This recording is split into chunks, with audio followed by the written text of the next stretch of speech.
tó bá padà yá ibi tí gbẹ̀yìn Ájárà gbẹ̀yìn sí iná òun náà padà gbẹ̀yìn sí ìjọba. Ọlọ́run sọ fún Ànábì wa Muhammad mo bọ̀ wá kí yín mo bọ̀ wá ṣàdúrà fún yín àmì ẹ̀kọ́ gbọ́ ọ̀rọ̀ ọ̀rọ̀ tí ó máa jẹun tẹ̀mí fún gbogbo wa. Ẹjọ́ ẹ̀rẹ̀ dákẹ́ náà Ọlọ́run ní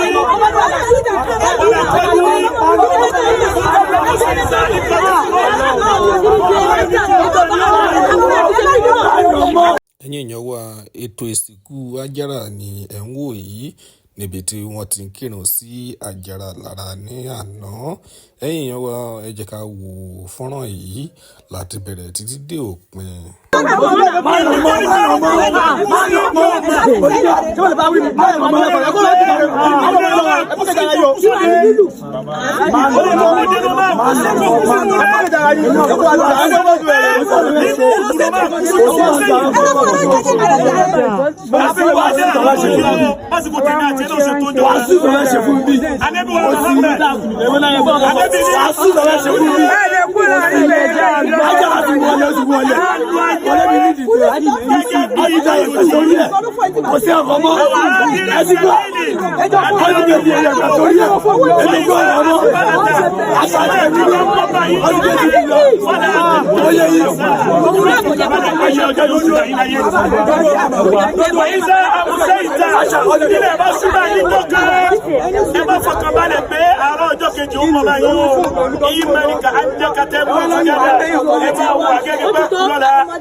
wọ́n ní ọ̀rọ̀ fíìsà rẹ̀ ó ti yẹnu.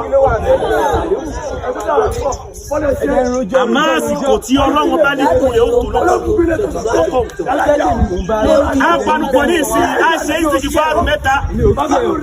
Ó yẹ ká ṣe jù bẹ́ẹ̀ lọ. Àmọ́ torí ní tí ìṣẹ̀lẹ̀ táwọn ọlọ́wọ́ nìkan máa ra tó kàn náà tí wọ́n nìkan máa ra. A ṣe Allahumma salli náà mẹ́ta, ó yẹ ká ṣe jù bẹ́ẹ̀ lọ.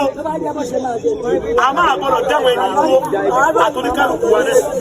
Àwọn àṣẹ la ilaha illallah méjìlá gbogbo ládátà bẹ̀rẹ̀ rí mẹ́. Àjàrà ọmọ Musiliatu àti bàbá rẹ̀ tó sùn sí Abdul Aziz ọlọ́ba àpapọ̀ kẹwọn. Àmín ya Allah. Nínú indọ́sírì ohun tí wọ́n ń ṣẹlẹ̀ lásìkò yìí ọlọ́ba àdáwọ̀ ẹ̀ dúró. Ẹni bá máa kú kí wọ́n máa dẹ̀bẹ̀ kí wọ́n máa darúgbó.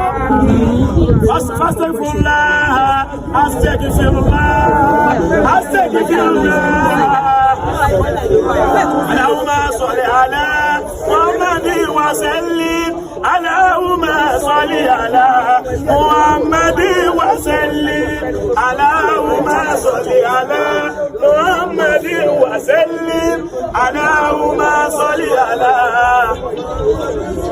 ولم أنه لا إله إلا الله لا إله إلا الله لا إله الرحمن لا إله الرحيم لا إله الملك لا إله القدوس لا إله السلام لا إله المؤمن لا إله المهيمن لا إله العزيز لا